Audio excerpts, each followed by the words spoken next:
Assalomu alaykum, hurmatli televizor ko'rguvchilar. Yaxshimsizlar? Dunyo qurultiyi Tor televiziyasining kundalik xabarlar programmasiga hammanglar xush kelibsizlar. Men İftixor Abdurashid. Bugun seshanba. Hurmatli ko'ruvchilar, tövani diqqatinglar kundalik xabarlar programmamizning tafsilotida bo'lsin.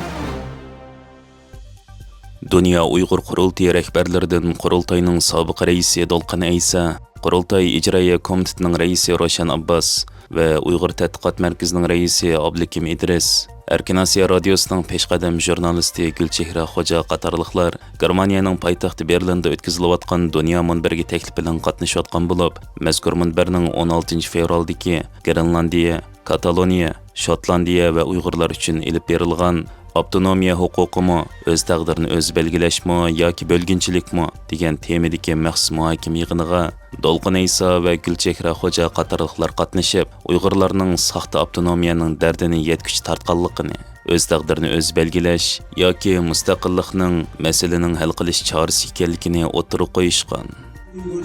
We are living because our homeland is East Turkestan, southwest part, northwest part of China. It is occupied territory. 1949, Chinese Communist Army and occupied these countries. And after 6 years later, 1955, China's government. Mustaqillik yoki avtonom rayon sifatida birlikda yashashning tinch yo'llarini tepish degan temada elib berilgan bu muhokama yig'iniga Grenlandiyaning tunji ayol bosh ministri, Daniya podshohligi ichidagi yerim avtonom rayonda birlashma hukumatga rahbarlik qilgan Elika Hammond, Türkiye parlamentining a'zosi Berdan Öztürk, Katalan siyosatchisi Adria Gevivara, Dolqin Aysa apandim va Gulchehra xonim qatorliqlar qatnashgan. Mazkur muhokama yig'inida o'z taqdirini o'z belgilashning aniqlama o'lchami nima, oz sonliq millatlarning cheki va qo'g'dilishi, yangi davlat qancha % ovoz berish orqali mustaqil bo'la oladi, yangidan mustaqil davlat qurilgan ahvolda aslidagi fuqarolar va fuqarolik huquqini saqlab qolishni xohlaydigan oz sonliq millatlarning qaysi huquqlarga kapolatlik qilinishi kerak, mustaqillikni tashabbus qiladigan rahbarlarning erkinligini qanday qo'g'dash kerak, ular qaysi ramkada qonuniy harakat qila oladi deganlarni cho'ridab muhokama ilib berilgan bo'lib, Berlindan ziyoratimizni qabul qilgan Dolqin Aysa apandining bildirishicha, Xitoyning soxta avtonomiya bilan Sharq Turkiston va dunyoni oldiganligini, avtonomiya qonuni bo'yicha millatlarning o'z taqdirini o'z belgilash huquqining Xitoy Sharq Turkiston oyoq bosgandan beri chetga qilib, Xitoy uchun tahdid deb qaralganligini, bugun Uyg'urlar irqiy qirg'inchilikka uchrayotgan bir ahvolda xalqaro qonun ramkasi ichida mustaqillikni qo'lga ilishga tamoman haqli ekanligini o'tirib qo'ygan. Mazkur munbarning tushdan keyingi diktatorlikqa qarab serilishning oldini qanday qilish kerak degan muhokama yig'inida demokratik chekinishdagi tunji qaytarg'ili bo'lmaydigan harakatlar nima, Yevropa ittifoqi qanday vaqtda qanday rol o'ynaydi, o'qitichi harakatlar diktator besim ostida reallik asosan nimalarga erisha oladi, diktator hukumatlar uchun qaysi jazo va rag'batlantirish usullari mos keladi, savdo va mablag' silishni kishilik huquq va demokratik o'lchamlar bilan qanday bog'lay olamiz, Belorussiya, Rossiya, Iran, Xitoy va Shimoliy Koreyadagi diktatorlikni qanday yo'qotish kerak degan temalarni cho'rida muhokama ilib berilgan bo'lib, bu muhokama yig'iniga 2019-yildan 2024-yilgacha Slovakiyaning prezidenti bo'lgan Zorana Chaputova, Belorussiya o'qitichi rahbari va siyosiy faoliyatchi Svetlana Tsikhanovskaya, 2019-yildan 2024-yilgacha Yevropa qimmat qarashi va oshkorlik komitetining muavin raisi Vera Jourova, 2014-yildan 2019-yilgacha Yevropa adliya, iste'molchilar va jins barobarlik komissari bo'lgan Romaniyaning sobiq prezidenti Emil Konstantinescu, Türkiye parlament a'zosi Berdan Öztürk, Türkiye'nin Yevropa ittifoqidagi sobiq adliya maslahatchisi Yavuz Aydin, Dolqin Aysa apandim va Roshan Abbas xonim qatorliqlar qatnashgan. Uyg'ur faoliyatchilari o'xshash kunda bir qancha muhokama yig'iniga qatnashib so'z qilgan bo'lib, shu kuni Amerikaning sobiq prezidenti Bill Clintonning rafiqasi Hillary Clinton riyosatchilik qilgan ayollarga munosabatli yig'inda so'z qilgan Roshan Abbas xonim millionlagan Uyg'urlarning Xitoy tarafidan jazo lagerlarida tutib turilayotganligini, buning ichida yo'ldishining oilasidagi 24 kishi va hadisi doktor Gulshan Abbasning tutqunda ekanligini o'tirib qo'yib, bugungi kunda vatanim to'liq saqchi davlatiga aylandi. Beijing to'liq kontrol qilish uchun eng ilg'or texnikalarni ishlatadi. Hamma yerda kameralar bor. Bu texnikalik qirg'inchilik dunyo iqtisodini jonlantirdi. Kiygan kiyimlaringiz, haydigan mashinangiz va yegan yemeklaringizning hammasi xalqimning qon teri va ko'z yoshlari bilan bulg'angan. Uyg'ur qirg'inchiligi yangi bir zulm modelining markaziy nuqtasi. Tibet sinaq qilingan narsa mening vatanimda mukammallashtirildi. Ondan Hong Kongga kengaydi va hozir Tayvanga tahdid selyotdi. Agar biz yanada harakat qilmasak, Xitoyning jimjit tajovuzi va mustamlikachilik erkin dunyoni parchalaydi. Hech kim Uyg'ur qirg'inchiligidan foyda olmaslik kerak. Agar biz Uyg'ur qulamga ishlab chiqargan tovarlarni ishlatsak, biz faqat sherik bo'lib qolmay, balki yordamchiga aylanamiz. Agar bugun buni to'xtatish uchun harakat qilmasak, erkinlikka qarshi qorong'u dunyoning bedelini bolalarimiz va nevarlarimiz to'laydi deganlarni ta'kidlagan. China's silent invasion and the colonization will spread and dismantle the free world, which we will leave behind for our children and our grandchildren. They will be paying the consequences of an illiberal world. What you can do within each of your country must push for rebuttable presumption standard to ban all goods coming from Uyghur region in China, unless proven untainted. Additionally,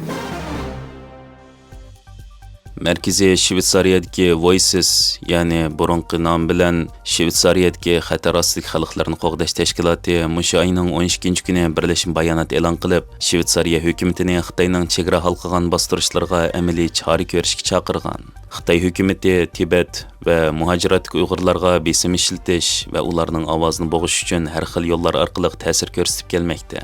Xitoy diktatori Xi Jinping uchun ishki muqimlikni qo'g'dash va hokimiyatni saqlab qolish eng muhim ish bo'lib, Tibet va Uyg'ur xalqining o'z taqdirini o'z belgilash huquqi va madaniyati kimligini alayda tahdid deb qaraydi. Bu sababdan Sharq Turkiston va Tibet xalqini nazorat qilish va bostirish faqat Xitoyning chegarasi ichida cheklanib qolmasdan chet ellarga kengaydi. Jumladan Shvetsariyadagi Uyg'ur va Tibet muhojiratimi buning ta'siriga uchramoqda.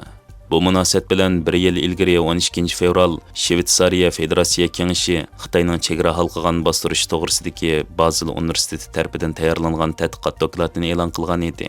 Dokladda Federatsiya Kengashi muhojiratdagi Uyg'ur va Tibetlarning nazorat qilinayotganligi, besimga uchrayotganligi va tahdidga uchrayotganligini bildirgan edi. Ammo oradan bir yil o'tgan bo'lsa-mu, nazorat va bostirishdan ta'sirga uchraganlarni qo'g'dash uchun konkret qo'g'dash tadbirlari yo'lga qo'yilmadi. Bu sebepten Merkezi Shvetsariyadagi Voices tashkiloti mushu oyning 12 kuni Shvetsariyadagi Tibet va Uyg'ur jamiyatlarining a'zolari mazkur dokladning e'lon qilinganligining 1 yillik munosabati bilan hukumatdan konkret tadbirlarni talab qilib birlashma bayonot e'lon qilgan. Voices tashkilotining programma boshqaruvchisi Selena Morel tashkilotning ijtimoiy taratqush hisobida e'lon qilgan sin ko'rinishida Federatsiya Kengashining doklati e'lon qilingandan 1 yil o'tgan bo'lsa-mu, Shvetsariya chegara halqagan bostirishning ta'siriga uchraganlarni jiddiy qabul qilish va ularni qo'g'dash majburiyatini ado qilmagan deb tanqid qilgan bo'lib, birlashma bayonotda Shvetsariya hukumatini Xitoyning chegara halqagan bostirishlarga amaliy chora ko'rishga chaqirib, hukumatning jimjitlikning o'rniga qo'g'dashni yo'lga qo'yish, chegara halqagan bostirishga qarshi unumli qo'g'dash mexanizmini taraqqiy qildirib yo'lga qo'yish, chetga qiqishning o'rniga ta'sirga uchragan jamiyatlar va muhojirat tashkilotlarining tadbirlarini taraqqiy qildirishga sistemlik va barobar qatnashish, to'xtab qilishning o'rniga planlangan va davomlashayotgan tadbirlar to'g'risidagi oshkor aloqa o'rnatib ta'sirga uchraganlar bilan hukumat organlari o'rtasida ishonch va bexatarlik mexanizmi qurish qatorliqlarni talab qilgan. Mazkur birlashma bayonotda Shvetsariya Uyg'ur jamiyatining raisi va Dunyo Uyg'ur qurultiyi yoshlar komitetining mudiri Rizvanay Ilhom Shvetsariya cho'qim Tibetliklar va Uyg'urlarning bu yerda erkin va qo'rqmay yashashiga kapolatlik qilish kerak deganlarini ta'kidlagan.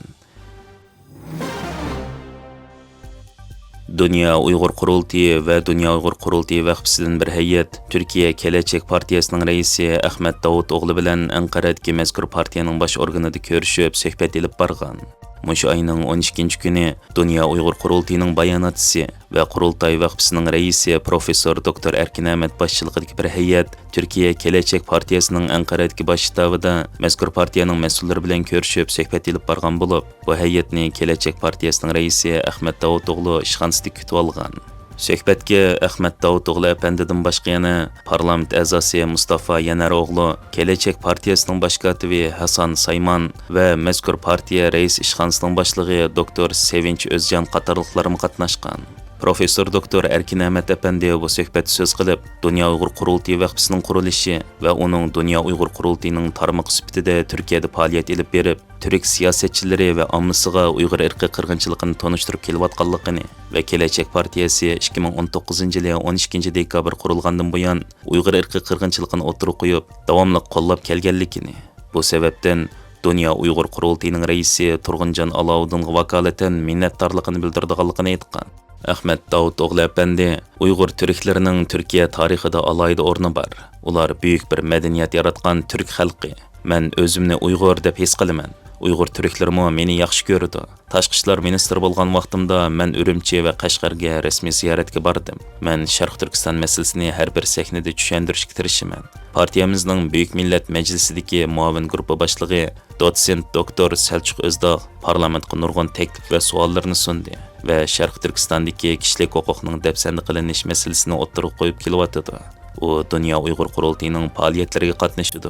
Biz Kelajak partiyasi bo'lish sifatimiz bilan Sharq Turkiston davosini qo'llashni davomlashtiramiz degan. Suhbat jarayonida Dünya Uyghur Qurultayının sobiq raisi Dolqin Isa Efendining Turkiyaga kirolmasligi masalasi to'g'risida fikr almashtirilib, Professor Doktor Erkin Ahmet Dolqin Isa Efendining hayoti tasvirlangan Mening Xitoyga qarshi kurashlarim nomli kitobining turkchisini va Dünya Uyghur Qurultayi va Sharq Turkiston mustaqillik kurishining 20 yilligi nomli kitobni taqdim qilgan. Hörmətli görürmənlər, yuqorida diqqətinizə günlük xəbərlər proqramımızın təfsilatını sunduq. Kelər qıtımlıq sanımızgacha görüşkiç aman bolğaysızlar. Stansiyamızın YouTube kanalına əza oluşunu unutmayın. Xeyir xoş.